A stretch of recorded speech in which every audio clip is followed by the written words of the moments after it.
What's Mark Meadows up to?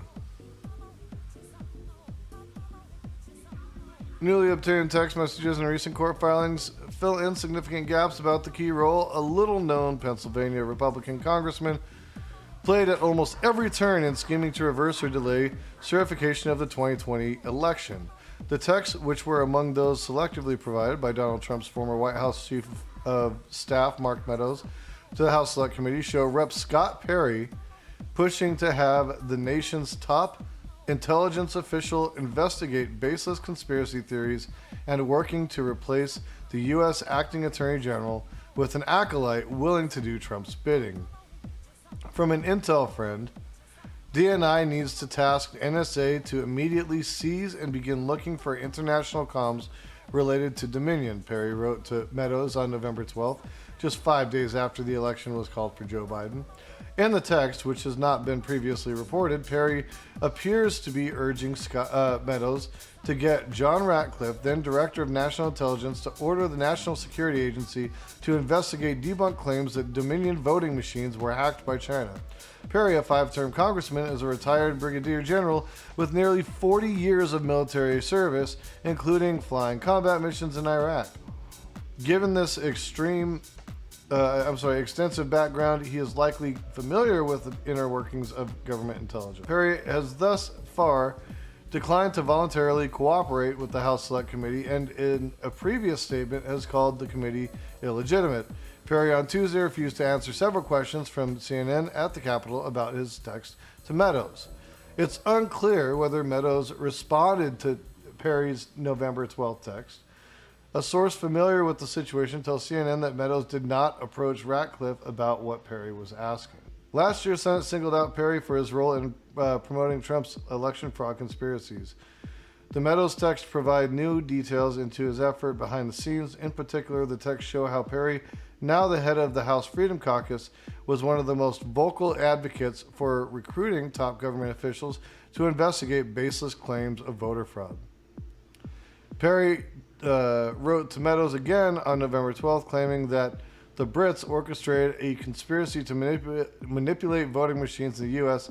and that then CIA Director Gina Haspel was helping cover it up. Oh my God, this is fucking great. And Gina is still running around on the Hill covering for the Brits who helped quarterback this entire operation, Perry texted. DNI needs to be tasked to audit their overseas accounts at CIA and their National Endowment for Democracy. This is so fucking funny. More than a month later, Perry texted Meadows a YouTube link detailing another conspiracy theory that votes were changed by Italian satellites. Why can't we just work with the Italian government, Perry wrote. According to the text logs, Meadows does not appear to have responded to the message. Emails released by the Senate Judiciary Committee last year show he did forward the same video link to then Acting Attorney General Jeffrey Rosen hours later. Rosen subsequently refused to look into the claim further and said he would not be giving any special treatment to Giuliani or any of his witnesses. An email discussion between the Acting Attorney General and top DOJ officials, emails show. Pure insanity, another former DOJ official, Richard Donahue, responded to Rosen about the claim. Yep, pure insanity.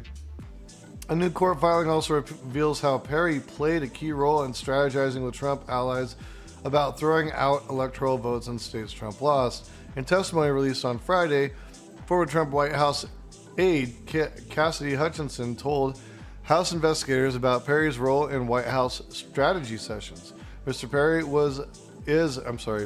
is one that immediately jumps to mind as me recalling him physically being there and then pushing back.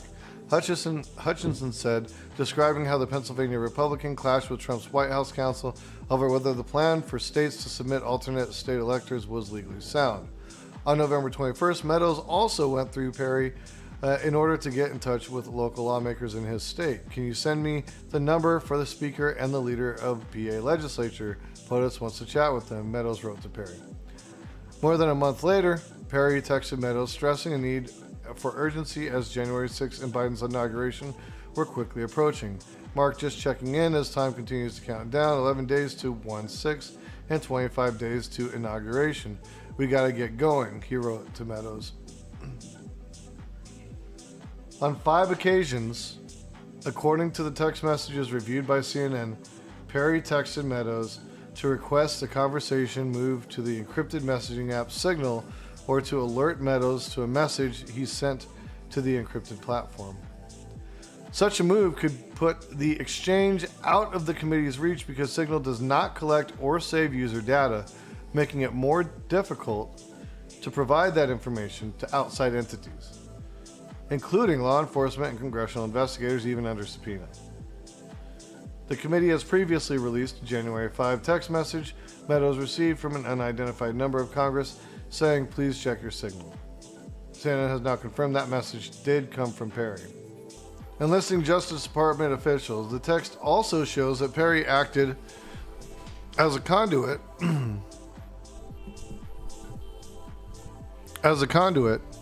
between Meadows and Justice Department Attorney Jeffrey Clark, a relatively obscure official who emerged as a central figure in Trump's election gambit after the former president nearly named him as acting attorney general days before the U.S. Capitol riot. The messages draw a direct link between Perry, Clark, and the Trump White House-led effort to enlist the Justice Department to help overturn the election. Starting in late December, after top Justice Department officials refused to intervene in the election process on Trump's behalf, Perry repeatedly pushed Meadows to install Clark in a top position at the department and give him the authority to enforce what needs to be done, the text show. "Mark, you should call Jeff. I just got off the phone with him, and he explained to me why the principal deputy won't work, especially with the FBI. They will view it as not having the authority to enforce what needs to be done," Perry texted Meadows on December 26, days before the heated Oval Office meeting where Trump raised the idea of replacing the then acting Attorney General with Clark. "I got it. I think I understand. Let me work on the deputy position," Meadows responded. Nearly a week later, Perry texted Meadows again about Clark. "Please call me the instant you get off the phone with Jeff," Perry wrote to Meadows on January 2nd, referring to Clark. In January 2021, Perry admitted to being the link between Trump and Clark. "Throughout the past 4 years, I worked with Assistant Attorney General Clark on various legislative matters. When President Trump asked if I would make an introduction, I obliged," Perry said in a statement to a local Pennsylvania outlet in January 2021. Perry's role in the pressure campaign against Justice Department officials in December 2020 was detailed in a Senate Judiciary report released last year. But the report also acknowledged that its findings were incomplete, listing Perry as one of 3 Trump allies whose connections to January 6 required further investigation by the House Select Panel. The committee has asked Perry to talk with them voluntarily, but Perry has so far refused. "I stand with immense respect for our Constitution, the rule of law, and the Americans I represent, who know that this entity is illegitimate and not duly constituted under the rules of the U.S. House of Representatives," Perry wrote in a statement on Twitter declining the panel's request in December. California Rep. Zoe Lofgren, a Democratic member of the committee that's investigating the insurrection, told CNN they have not ruled out issuing subpoenas to lawmakers, including Perry. Lofgren noted that because Perry swore to uphold the Constitution as a member of Congress, he's legally obliged to talk to the committee.